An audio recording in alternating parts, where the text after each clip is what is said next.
Ano naman dyan? Ang malakas! Siyempre yung pinakamalakas! Mga bossing, please welcome the Bex Battalion! Music. Okay, hanapin nyo kami. Hanapin nyo kami. DJ, play the music. Wala pa rin. Once again, mas malakas dapat ha. Please welcome the Bex Battalion!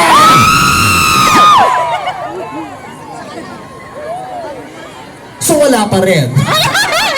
O babalik na lang kami next year.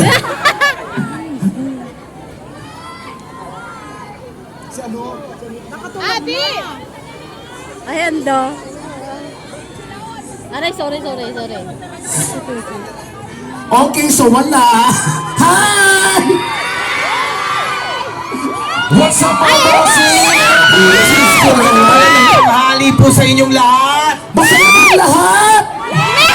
Mag-ingay tayo! Ayan, ako napakasaya. Parang ang hina ng sigawan. Ay, mahina mo. Kasi, Ang hindi sisigaw, sinusumpa ko. Magkakaroon ng anak na kamukha ko. 10 mula pangalan hanggang bunso. Magsigawan tayo lahat! Yes! Kaya naman DJ, music! Ang saya-saya. Chinese yata yung DJ. okay, for our second song na haga. Ayan. Kasi yung dala kasi namin music, nire-rewind pa. Pero CD yun ha, CD. Pero grabe no, ang daming tao. Hello po. Ang daming babae. Totoo. Nakakapanghina. Sobrang daming babae, kaya yung lugar medyo mapanghi. Kasi mga babae mayat maya ihi ng ihi.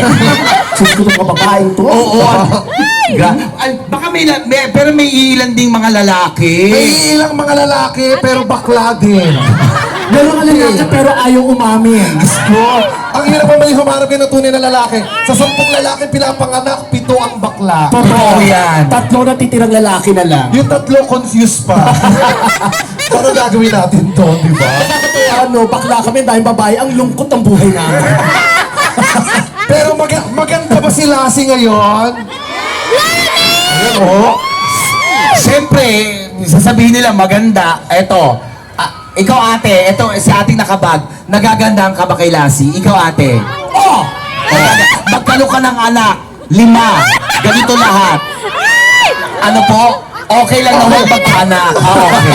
O, diba? Saan siya maganda ako sa Hong Kong eh? O, di dapat nag-stay ka rito. Ano? Makinis pa si Chan sa personal! Hindi raw. May narinig ako, hindi! Nakakaloka no, may araw pero may buwan. Ay, ito naman ha. Ito naman. Gusto mo malakas ang palakpakan? Sige. Ano? Yung magsisigawan talaga yung lahat ng tao. Sige. Yung talaga mag-a-agree sila. Paano yan? Tinanong mo kung maganda, tinanong natin kung maganda siya. Oo. Tinanong ako kung Kung makinis. makinis. Ay, ito naman, dito ka. Ay, wag na, baka mapahiya lang kayo. Dito ka. Bakit? Dito ka. Ayoko, dito mo. Dito ka. Ay, dito ka. Dito ka. Bakit ba? Dito ka. MC naman, sumunod ka na. Ito, malakas talaga ang sigawan ng mga tao dito. Oh, dito ka. O sige, kita Dito ko, ka. kita. Oh, yan. Kamukha niya ba si Bongbong? Bago Pilipinas!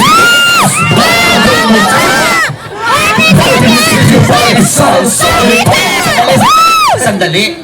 Pagtawanan, sabay-sabay tayo. Pag pinatawag ako doon, mag-isa lang ako. Pero ang sipag mo ha, napunta ka pa rito. Pero mas masipag ka, Lassie. Bakit? Pagod na mukha mo, nagtatrabaho ka pa. Siyempre, inspired ako sa lahat natin mga kababayan na dito. Sa ano ba? Kung inspired ka, bakit ang pangit mo? Hoy! Siyempre, pinagaya ko lang yung tsura ko kay Chad. Hoy, alam mo tayo magkakampi dito. Ay, oo nga pala. Anong problema? Taga lang ha, sandali lang. Anong problema mo? Tinatawag mo sila si pangit, tapos Oo ako madadamay pa Hindi. ako. Anong problema kung aminin yung wala kayong itsura? Wala na bang masama? Yan ang bigay sa ng Panginoon. Tanggapin nyo. Unang-una, te, okay lang na pangit kami. Bakit? Proud kami na pangit kami. Sa'yo nga kami naaawa eh. Ba't ka maawa sa akin? Huwag kayo maawa. May itsura ka, maganda ka. Naaawa kami sa lahat ng magaganda. Bakit? Tandaan mo ang kagandahan, nalilipasan ng araw. Oh. Pero ang kapangitan, pinagtitibay ng panahon. Ang paano yun? Diba? Ang dami nating pangit. Diba? At least masaya tayo siya. Oo. Tsaka, paano kayo sasaya? Tuwing harap nyo sa salamin, nalulungkot kayo. Ah, talaga? Ikaw ang may tsura, kami ang pangit. Sinong niloko ng jowa? Diba? Teka lang, teka lang. Ate, huwag kang sumigaw, madadamay ka rito. Huwag mo kumain yan. Diba? Kapatid ko yan. Sino ang niloko sa atin? Alam mo, lahat naman tayo, minsan naloloko ng Hindi. partner natin. Hindi yan totoo. Binilhan mo ng bahay sa Las Piñas samantalang ikaw namumupahan.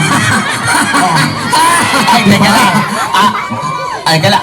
Ate, yung tawa mo nakaka-offend, ha? Sa Las Piñas po yun, tapat ng 7-Eleven, 2.5 million. Oh my God, gumagastos ka na gano'ng kalaki. Tumahimik ka, wala kang opinion, pangit ka. Diba? MC, okay lang yun. Pinagmamalaki mo sa akin, may jowa ka? Oo. Ikaw ang pinili, pero bakit ka pinagpalit? Okay. Isa pa, binilhan mo ng kotse, ikaw nagko-commute lang. Sige, ako naman ngayon. Hindi pa ako tapos, sandali lang. Ang yabang mo kasi sa akin nakaraan, di ba? O, bakit? Sabi mo, relasyon mo legal, pero ba't di natagal? Ang sakit eh.